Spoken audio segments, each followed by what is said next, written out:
Up, we have our De La Riva hook, which is essentially this coming over and making that little grip on the inside of my partner's spine. You will build strength over time, just kind of getting a stickier and stickier De La Riva hook. It doesn't come naturally straight away. So if you haven't done De La Riva before, it's normal for your foot to kind of ache but just pace yourself. Don't try to force it all the time.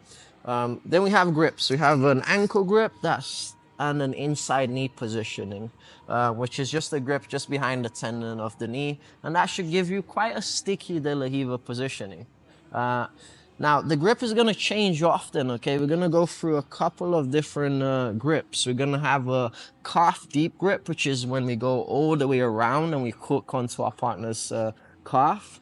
This hand can do several things. It can start off with this. We can go to the outside to start creating torque on the knee. And we're sometimes going to use it as well to push the knee backwards to create a little bit of space. So we're always busy with this arm. Don't ever leave it like floating around. We can sometimes use it to stop like things like a shin push where we grab the wrist, but we're not necessarily going to hold on to the wrist for that long. We're just going to come back to those grips and essentially set up our techniques. So that's the goal on this side. It's mostly those kind of grips, okay? And on the other side, turn around. It's really important that we develop a good system with this leg as well, while keeping and maintaining all of this, which is the hard part, right? So I'll be still holding on to everything while I work with this leg. This leg, the first little kind of habit we want to create is we don't really want the person to be dominating our shin straight away.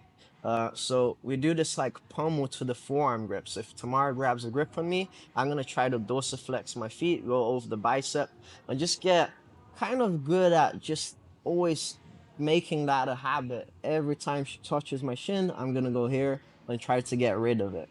Then we can kind of move around to where our foot positioning can go. And depending on the instructor and different kind of athletes, they choose to have it in different places. Some people like playing the La Riva with a foot just around hooking onto people's hips, especially long leg athletes, all right? Other people prefer hooking underneath the hip bone and just having a frame over here. And some people use it to give a little sharp push to extend the person away from us, just by kicking them. And other people just play it really close to their chest, like really clamped in. Sometimes they even use their own hand to support it. And the last little bit is just the foot on the floor, which allows us to move around.